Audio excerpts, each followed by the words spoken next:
बच्चों, पहला तीर चलने से पहले, कुरुक्षेत्र में शंखनाद गूंजने से पहले एक बहुत महत्वपूर्ण घटना घटी।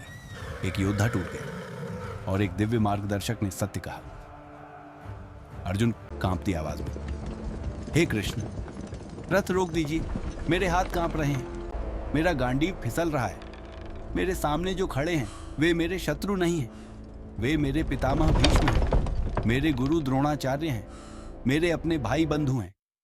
मैं उनसे कैसे युद्ध करूं? ऐसी विजय का क्या अर्थ जिसके बदले केवल शोक मिले? श्री कृष्ण शांति से देखते हैं और कहते हैं, अशोच्यानन्वशोचस्त्वं प्रज्ञावादांश्च भाष्यसे गतासु नक्तासूंश्च नानुशोचन्ति पंडिताः। अर्जुन हैरानी से, हे कृष्ण, आप कहते हैं कि मैं व्यर्थ शोक कर रहा हूं, क्या यह करुणा नहीं है? श्री कृष्ण समझाते हैं, अर्जुन, तुम ज्ञान की बातें कर रहे हो, पर तुम्हारा शोक उचित नहीं है। ज्ञानी न जीवित के लिए शोक करता है न मृत के लिए, क्योंकि वह शरीर से परे सत्य को देखता है। श्री कृष्ण आत्मा का रहस्य बताते हैं, न जायते म्रियते वा कदाचिन्नायं भूत्वा भविता वा न भूय अजो नित्यः शाश्वतोऽयं पुराणो न हन्यते हन्यमाने शरीरे। अर्जुन, लेकिन कृष्ण, वे मरेंगे, मैं शोक कैसे न करूं? श्री कृष्ण, शरीर जन्म लेता है और शरीर मरता है, पर आत्मा न जन्म लेती है न मरती है। शस्त्र शरीर को नष्ट कर सकते हैं, आत्मा को नहीं। यदि मैं दुख महसूस करना छोड़ दूं, तो क्या मेरी करुणा समाप्त नहीं हो जाएगी? श्री कृष्ण, जातस्य हि ध्रुवो मृत्युर्ध्रुवं जन्म मृतस्य च तस्मात् परिहार्येऽर्थेन त्वं शोचितुमर्हसि। करुणा पवित्र है अर्जुन, पराशक्ति बंधन है। जो जन्मा है उसकी मृत्यु निश्चित है, जो मरा है उसका पुनर्जन्म निश्चित है।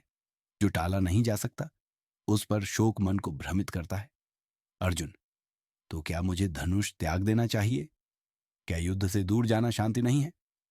श्री कृष्ण, स्वधर्ममपि चावेक्ष्य न विकम्पितुमर्हसि धर्म्याद्य युद्धात् श्रेयोऽन्यत् क्षत्रियस्य न विद्यते। हे अर्जुन, धर्मयुक्त युद्ध से बढ़कर क्षत्रिय का कोई कर्तव्य नहीं। कर्तव्य से भागना शांति नहीं, डर है जो शांति का मुखौटा पहन लेता है। अर्जुन, यदि मेरे कर्म विनाश ले आए तो? यदि मैं असफल हुआ तो? श्री कृष्ण, कर्मण्येवाधिकारस्ते मा फलेषु कदाचन मा कर्म फल हेतुर्भुवा मा ते संगोस्त्व कर्मणि। तुम्हारा अधिकार केवल कर्म पर है, फल पर नहीं। फल की लालसा छोड़कर कर्म करो, और अकर्म यानी कर्तव्य से भागने में मत फंसो। अर्जुन, तो फिर सही ढंग से कर्म कैसे किया जाए? कृष्ण, योगस्थ कुरु कर्माणि संगम त्यक्त्वा धनंजय सिद्ध सिद्ध्योः समो भूत्वा समत्वम योग उच्यते। संभव से कर्म करो, सफलता और असफलता में समान रहो, यही योग है, यही संतुलन है। अर्जुन, युद्ध पवित्र कैसे हो सकता है? श्री कृष्ण, यज्ञार्थात् कर्मणोऽन्यत्र लोकोऽयं कर्म बंधनः तदर्थं कर्म कौन्तेय मुक्त संघः समाचर। जो कर्म धर्म को समर्पित होकर किया जाए वे आत्मा को मुक्त करता है, जो अहंकार के लिए किया जाए वह बांधता है। अर्जुन, मेरा मन अब भी कांप रहा है कृष्ण, मुझे अंतिम सत्य दिखाइए। श्री कृष्ण, कालोऽस्मि लोकक्षयकृत् प्रवृद्धो लोकान् स्माहर्तुमिह प्रवृत्तः रतेऽपि त्वां न भविष्यन्ति सर्वे येऽव स्थिताः प्रत्यनीकेषु योद्धाः। श्री कृष्ण, मैं काल हूं अर्जुन, ये सभी योद्धा पहले ही नियति में बंधे हैं, तुम केवल मेरा निमित्त हो। अर्जुन घुटनों के बल, हे कृष्ण, मुझे अंतिम सत्य बताइए। श्री कृष्ण, सर्वधर्मान् परित्यज्य मामेकं शरणं व्रज अहं त्वा सर्वपापेभ्यो मोक्षयिष्यामि मा शुचः। सभी भय छोड़ दो, मुझ में शरण लो, मैं तुम्हें हर शोक और पाप से मुक्त कर दूंगा। शोक मत करो। अर्जुन दृढ़ स्वर में, हे केशव, मेरा मोह नष्ट हो गया, मैं युद्ध करूंगा, क्रोध से नहीं, ज्ञान से। अर्जुन गांडीव उठाता है। भगवत गीता संसार को नहीं कही गई थी, वह एक भ्रमित हृदय से कही गई थी, और जब उस हृदय को स्पष्टता मिली, इतिहास बदल गया। शंखनाद हुआ, कुरुक्षेत्र युद्ध आरंभ हुआ। आज की सीख प्रश्न पूछना कमजोरी नहीं, साहस है। भय से बड़ा है कर्तव्य, संतुलन से शांति मिलती है। सही कर्म ही सच्ची पूजा है, जय श्री कृष्ण। जय श्री कृष्ण। प्रिय बच्चों, भगवत गीता का उपदेश दिया जा चुका है। अर्जुन के सारे संशय मिट चुके हैं। उसका धनुष गांडीव अब फिर से स्थिर है। कुरुक्षेत्र में दो विशाल सेनाएं आमने सामने खड़ी हैं। घोड़े धरती को रौंद रहे हैं। स्वर्णिम हवा में धूल तैर रही है।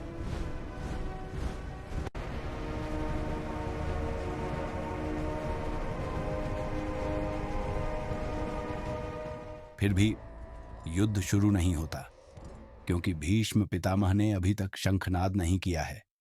कौरव सेना के अग्रभाग में भीष्म पितामह खड़े हैं। सफेद केश, शांत मुख, मानो एक अडिग पर्वत। वे कौरवों के सेनापति हैं। जब तक वे संकेत न दें, कोई भी योद्धा शस्त्र नहीं उठा सकता। दुर्योधन को कुछ असामान्य लगने लगता है। वह बेचैन हो उठता है।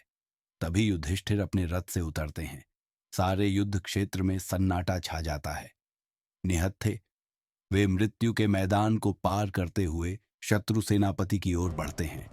तीर चल सकते हैं, पर कोई नहीं चलता। युधिष्ठिर भीष्म पितामह के चरणों में झुकते हैं। पितामह, वे कहते हैं, इस भयानक युद्ध के आरंभ से पहले मैं आपकी अनुमति और आपका आशीर्वाद चाहता हूं।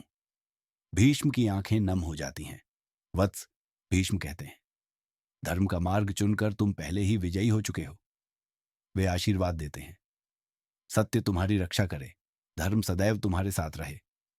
और फिर भीष्म पितामह शंख उठाते हैं। शंखनाद कुरुक्षेत्र में गूंज उठता है। युद्ध आरंभ होता है। शंख बजते हैं, नगाड़े गूंजते हैं। युद्ध घोष आकाश को चीर देते हैं। अर्जुन अद्भुत कौशल से बाण बरसाते हैं। भीम आंधी की तरह टूट पड़ते हैं, शत्रु पंक्तियों को तोड़ते हुए। दुर्योधन गर्व और क्रोध से गदा घुमाते हुए लड़ता है। पर इन सब के ऊपर भीष्म पितामह खड़े हैं। भीष्म मानो स्वयं काल बनकर युद्ध करते हैं। उनके बाण वर्षा की तरह गिरते हैं। पांडवों की पूरी पूरी सेनाएं बिखर जाती हैं। हजारों योद्धा धराशायी हो जाते हैं। यहां तक कि अर्जुन को भी अपनी सेना की रक्षा में कठिनाई होने लगती है। भीष्म सीधे पांडवों पर प्रहार नहीं करते, पर उनकी शक्ति को तोड़ देते हैं। सूर्यास्त तक युद्ध भूमि हानि और शोक से शांत हो जाती है। श्री कृष्ण सब देख रहे हैं, पर अब वे चुप नहीं रह पाते। वे देखते हैं कि अर्जुन बार बार झिझक रहा है। अचानक श्री कृष्ण रथ से कूद पड़ते हैं। एक टूटा हुआ रथ चक्र उठाते हैं और भीष्म की ओर बढ़ते हैं। यदि अर्जुन धर्म के लिए युद्ध नहीं करेगा, कृष्ण गर्जना करते हैं, तो मैं करूंगा। धरती कांप उठती है। अर्जुन धनुष छोड़कर दौड़ता है। वह कृष्ण के चरणों में गिर जाता है। हे माधव, मेरे कारण अपना व्रत मत तोड़िए। कृष्ण रुक जाते हैं।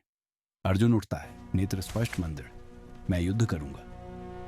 रात उतर आती है। पांडव मौन में बैठे हैं। युधिष्ठिर चिंतित हैं। हम कैसे जीतेंगे, वे पूछते हैं, जब स्वयं भीष्म हमारे विरुद्ध युद्ध कर रहे हैं। कृष्ण धीरे से कहते हैं, केवल भीष्म ही जानते हैं कि भीष्म कैसे गिर सकते हैं। उस रात पांडव कौरव शिविर में जाते हैं। वे भीष्म के समक्ष नतमस्तक होते हैं। भीष्म आश्चर्यचकित होते हैं। तुम यहां क्यों आए हो? युधिष्ठिर उत्तर देते हैं, यह जानने कि यह युद्ध कैसे समाप्त हो सकता है। भीष्म दुखी मुस्कान के साथ कहते हैं, मेरा व्रत मुझे बांधता है, पर यह सत्य सुनो, मैं किसी स्त्री पर कभी शस्त्र नहीं उठाऊंगा। रहस्य प्रकट हो जाता है। अगले भी दिन शिखंडी युद्ध भूमि में आगे बढ़ता है। भीष्म उसे देखते हैं और अपना धनुष नीचे कर देते हैं। अर्जुन बाण चलाता है, क्रोध से नहीं, कर्तव्य से। भीष्म गिर पड़ते हैं, पर वे मरते नहीं।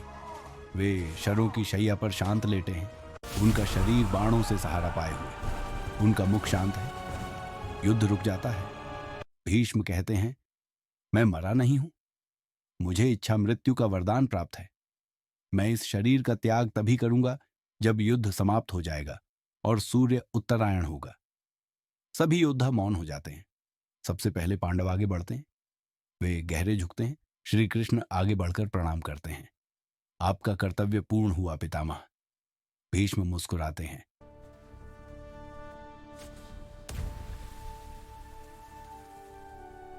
फिर कौरव आते हैं, यहां तक कि दुर्योधन भी मस्तक झुका देता है। गुरु, शिष्य, शत्रु, परिवार, सब भीष्म पितामह के सामने खड़े हैं। सूर्य अस्त हो जाता है। अपने युग का सबसे महान योद्धा गिर चुका है, पर अभी जीवित है। बच्चों, युद्ध आरंभ हो चुका है और अब तक अनेक योद्धा मारे जा चुके हैं। भीम ने पहले ही कई कौरव भाइयों का वध कर दिया है और आज युद्ध ने कुछ अनमोल छीन लिया है। अब नया सेनापति उठेगा और युद्ध और भी अंधकारमय होगा। आज हमने क्या सीखा? सम्मान युद्ध की रेखाओं को भी पार कर सकता है। युद्ध में सभी हारते हैं, लेकिन धर्म के लिए लड़ना आवश्यक है। जो सही है उसी के लिए जय श्री कृष्ण।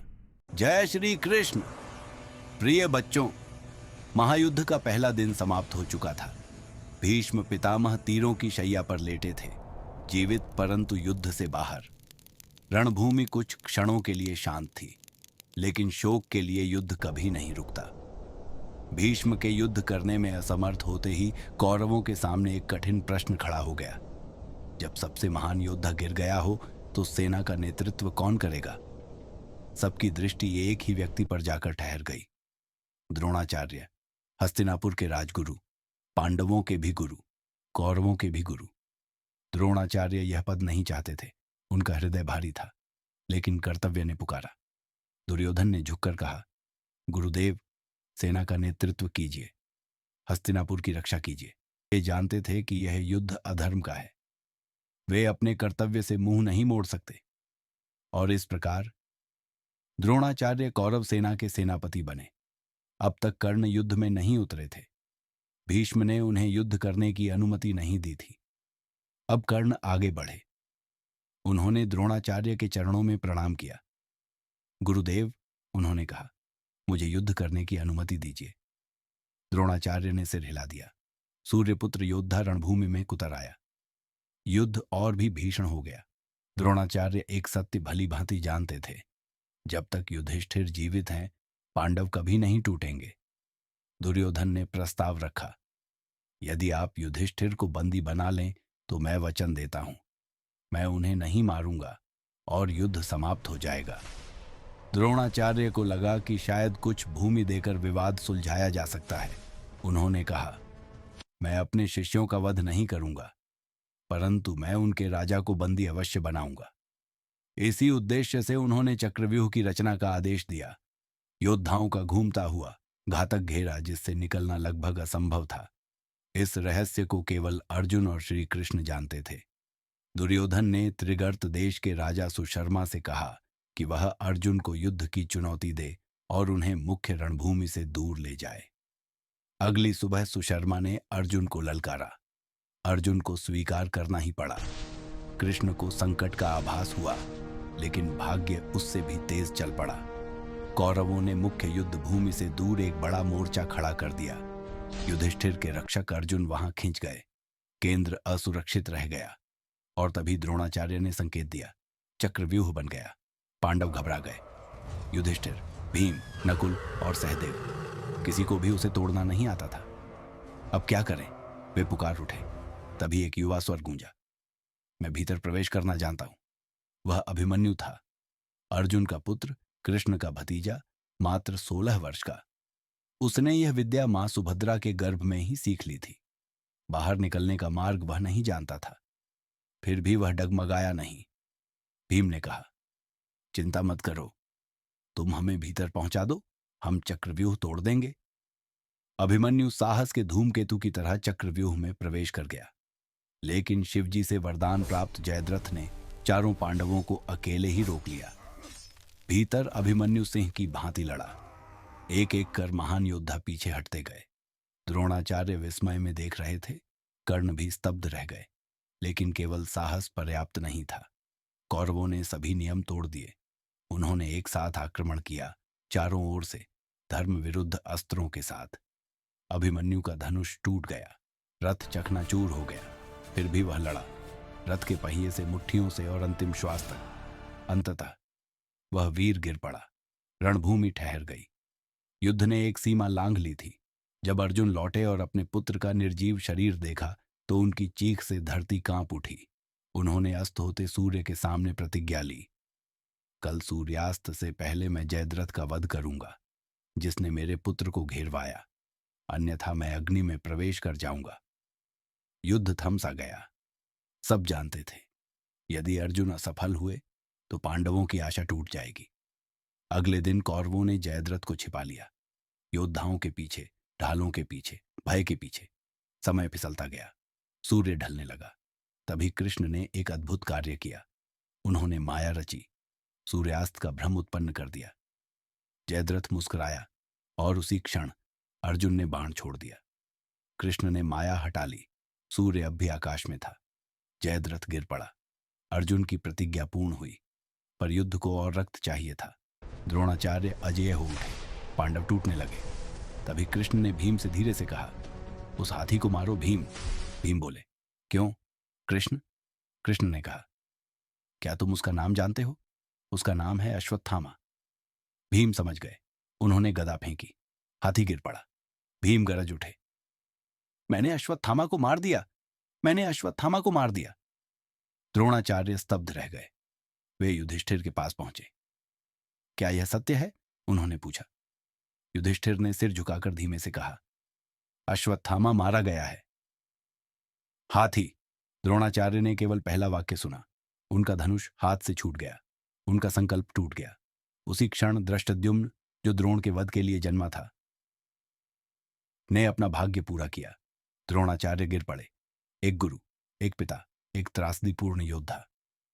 प्रिय बच्चों, आज हमने सीखा, युद्ध नियमों को पहले नष्ट करता है, लोगों को बाद में सुरक्षा के बिना साहस घातक हो सकता है।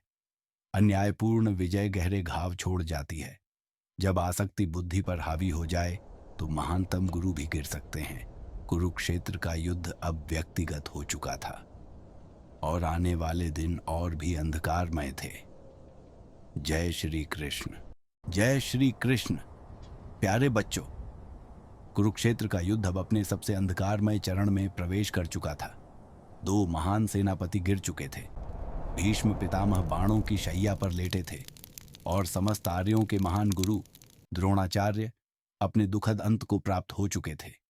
अब रणभूमि रणनीति से नहीं बल्कि नियति से कांप रही थी। कौरव सेना को एक नए सेनापति की आवश्यकता थी।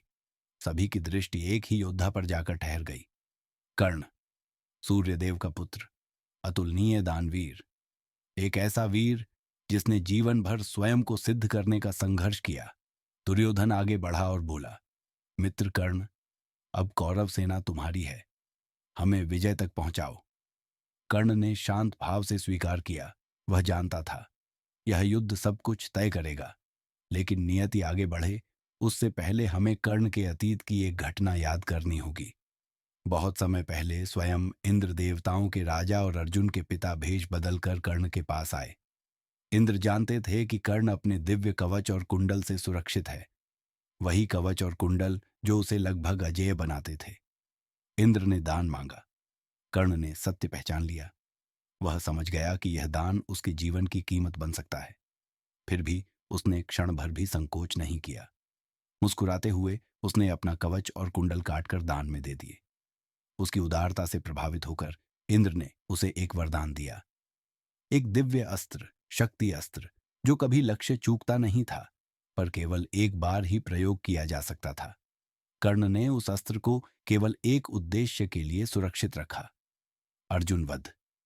फिर रणभूमि की ओर लौटते हैं। जैसे ही कर्ण सेनापति बना, धरती एक भयंकर गर्जना से कांप उठी। घटोत्कच आ चुका था, भीम का पुत्र, राक्षसी हिडिंबा की संतान, रात्रि, माया और अद्भुत बल का स्वामी। अंधकार की आड़ में घटोत्कच ने आक्रमण किया। जहां उसकी गदा गिरती, सैनिक गायब हो जाते। जहां उसकी माया उड़ती, सेनाएं बिखर जाती। हाथी आकाश में उड़ते दिखाई दिए। रथ चूर चूर हो गए। कौरव सेना में भय फैल गया। हजारों सैनिक मारे गए। प्रातः तक दुर्योधन भय से कांप रहा था। उसकी गर्जना पूरे रणभूमि में गूंज उठी। जब रात शांत हुई, घटोत्कच विजयी होकर पांडव शिविर में लौटा। उसके शरीर पर युद्ध की अग्नि चमक रही थी। भीम आगे बढ़े। उनकी आंखों में गर्व था। उन्होंने अपने पुत्र को सीने से लगा लिया। वीर पुत्र। भीम की आवाज भावुक थी।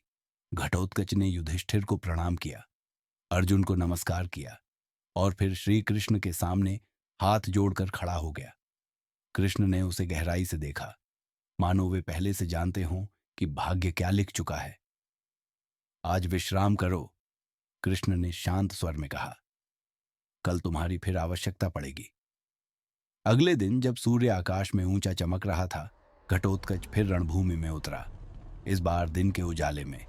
पर उसका प्रहार पहले से भी अधिक भयानक था। उसकी गदा का हर वार सैकड़ों सैनिकों को धराशायी कर देता।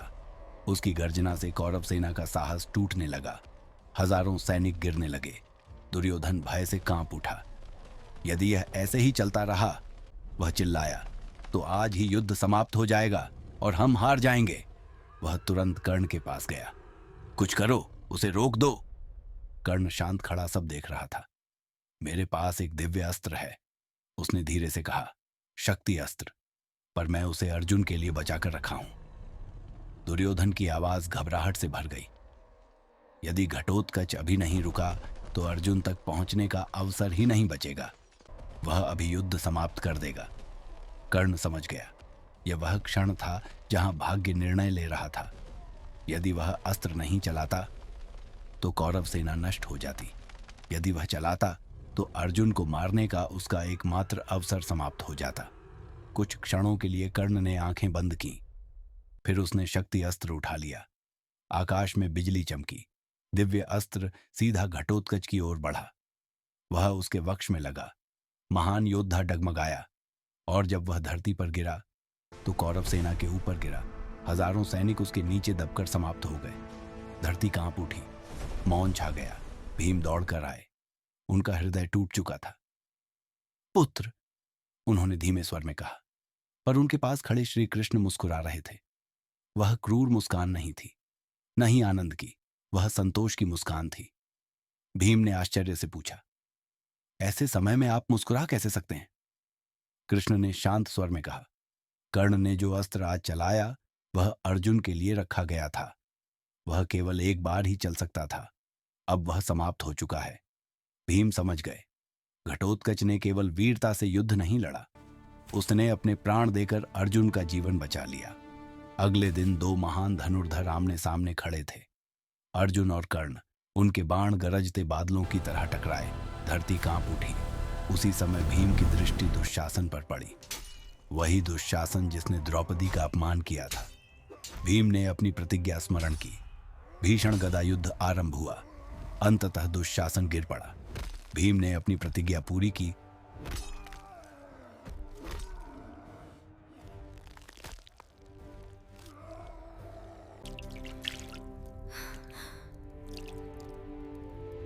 और द्रौपदी से कहा, न्याय हो चुका है। उधर सहदेव ने शकुनी का सामना किया। वह चतुराई का स्वामी, पासों का खिलाड़ी, षड्यंत्र का जनक। एक ही प्रहार में शकुनी गिर पड़ा। अब केवल एक अंतिम द्वंद्व शेष था, अर्जुन बनाम कर्ण।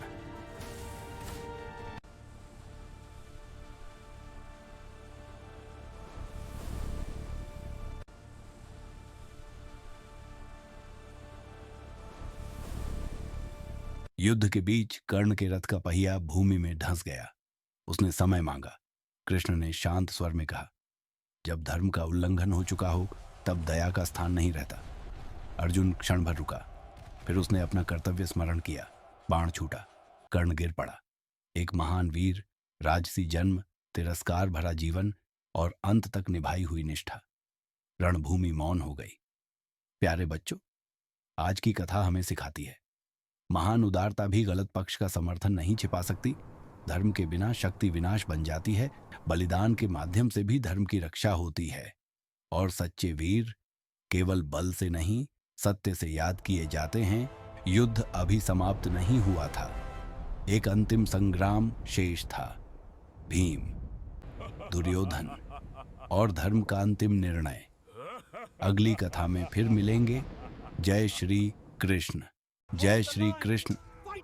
प्रिय बच्चों, कुरुक्षेत्र का युद्ध अब अपने अंतिम श्वास पर था। कर्ण गिर चुके थे, शकुनी मारा जा चुका था, दुशासन पराजित होकर धरती पर पड़ा था। कौरव सेना के सभी महान योद्धा समाप्त हो चुके थे। सेना का साहस टूट चुका था। 18वें दिन सूर्य उदित हुआ, लेकिन कौरव सेना रणभूमि में दिखाई नहीं दी। अपनी सेना को नष्ट होता देख दुर्योधन भाग गया, कायरता से नहीं बल्कि गहरे आघात से। वह एक झील के भीतर छिप गया, अपने मायावी बल से जल के अंदर स्थिर हो गया। पांडव उसे खोजते रहे। कृष्ण मुस्कुराए और बोले, वह मृत्यु से नहीं छिप रहा, वह पराजय से छिप रहा है। भीम झील के किनारे गरजा, दुर्योधन बाहर आ, वरना मैं यह पूरी झील पी जाऊंगा। अपमान सह न सका, दुर्योधन बाहर आया, अभी भी गर्वित, अभी भी अडिग। युधिष्ठिर ने उसे अवसर दिया, तुम अपने मन का अस्त्र चुनो और जिस भाई से युद्ध करना चाहो चुन लो। दुर्योधन ने गदा चुनी और प्रतिद्वंदी चुना, भीम। लेकिन इस अंतिम द्वंद्व से पहले एक अद्भुत घटना घट चुकी थी। गांधारी, 100 पुत्रों की माता, जिन्होंने अपने पति के अंधकार को साझा करने के लिए जीवन भर पट्टी बांधे रखी थी, उन्होंने दुर्योधन को संदेश भेजा, स्नान करके मेरे सामने आओ, नग्न आओ। उनकी आंखों में तप की दिव्य शक्ति थी। रास्ते में दुर्योधन की भेंट श्री कृष्ण से हुई। कृष्ण ने शांत स्वर में कहा, तुम एक बड़े योद्धा हो, कम से कम अपनी कमर ढक लो। दुर्योधन ने केले के पत्तों से अपनी जांघें ढक लीं। जब गांधारी ने उसे देखा, उनकी दृष्टि ने उसके शरीर को वज्र के समान कठोर बना दिया, लेकिन जहां पत्ते थे वहां उनकी दृष्टि नहीं पहुंची और नियति ने एक छोटा सा द्वार खुला छोड़ दिया। गदा युद्ध से ठीक पहले बलराम, कृष्ण के बड़े भाई और दुर्योधन व भीम के गुरु वहां पहुंचे। गदा युद्ध आरंभ हुआ, प्रहार पर प्रहार, धरती कांप उठी। दुर्योधन अद्भुत था, बलवान, निपुण, अचूक। भीम ने पूरी शक्ति से प्रहार किया, पर कोई प्रभाव नहीं। उसका शरीर लोहे जैसा हो गया था। भीम क्षण भर के लिए चकित हुआ, पर उसका संकल्प अडिग था। कृष्ण शांत खड़े देख रहे थे। फिर उन्होंने अपनी जांघ पर हल्का संकेत किया। भीम को स्मरण हुआ, राजसभा का वह दिन जब दुर्योधन ने अपनी जांघ थपथपाकर द्रौपदी का अपमान किया था। तभी भीम ने प्रतिज्ञा की थी, मैं इस जांघ को तोड़ूंगा। पर कमर के नीचे प्रहार करना नियमों के विरुद्ध था। भीम रुका। कृष्ण की आंखों ने कहा, अधर्म नियमों के पीछे नहीं छिप सकता। भीम गरजा और एक प्रचंड प्रहार से दुर्योधन की जांघ तोड़ दी। वह ध्वनि इतिहास में गूंज उठी। दुर्योधन गिर पड़ा, कमजोरी से नहीं, अपने कर्मों के परिणाम से। बलराम क्रोधित हो उठे। उन्होंने भीम को दंड देने की चेष्टा की कि उसने नियम तोड़ा है। पर कृष्ण ने पूछा, जब दुर्योधन और कौरवों ने धर्म के सभी नियम तोड़े थे, तब आप कहां थे? बलराम क्रोध में वहां से चले गए। दुर्योधन भूमि पर पड़ा था, टूटा हुआ, अकेला। पर युद्ध अभी समाप्त नहीं हुआ था। उस रात अश्वत्थामा क्रोध से जल रहा था। अंधी प्रतिशोध की भावना में वह पांडव शिविर में घुस गया। सोते हुए योद्धा, निर्वस्त्र, निहत्थे सैनिक। उसने द्रौपदी के 5 पुत्रों की हत्या कर दी, यह सोचकर कि उसने 5 पांडवों को मार डाला है। फिर वह आर्षि व्यास के आश्रम में जा छिपा। पांडव और श्री कृष्ण वहां पहुंचे।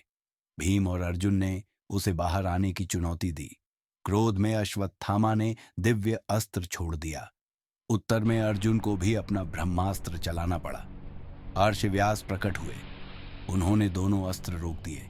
उन्होंने कहा, इन अस्त्रों को वापस लो, वरना पृथ्वी विनाश हो जाएगी। अर्जुन ने अपना अस्त्र वापस ले लिया। अश्वत्थामा को उसे वापस लेना नहीं आता था।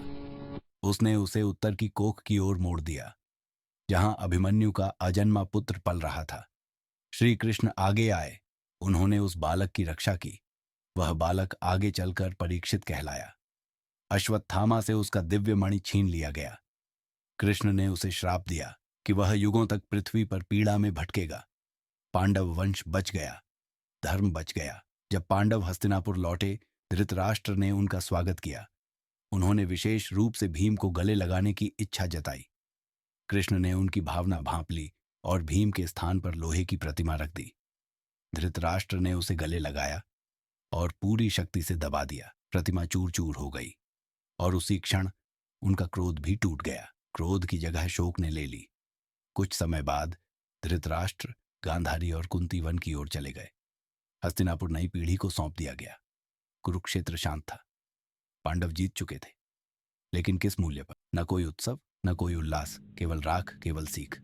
बच्चों, महाभारत केवल युद्ध की कथा नहीं है, यह एक दर्पण है। यह दिखाता है, जब लोभ बढ़ता है, जब अहंकार शांति को ठुकरा देता है, जब प्रतिज्ञाएं विवेक को बांध देती है और जब धर्म को जीवित रहने के लिए संघर्ष करना पड़ता है। और इन सब के बीच एक मार्गदर्शक खड़ा था, कृष्ण। योद्धा के रूप में नहीं, एक सारथी, एक शिक्षक, एक पथ प्रदर्शक के रूप में। जय श्री कृष्ण।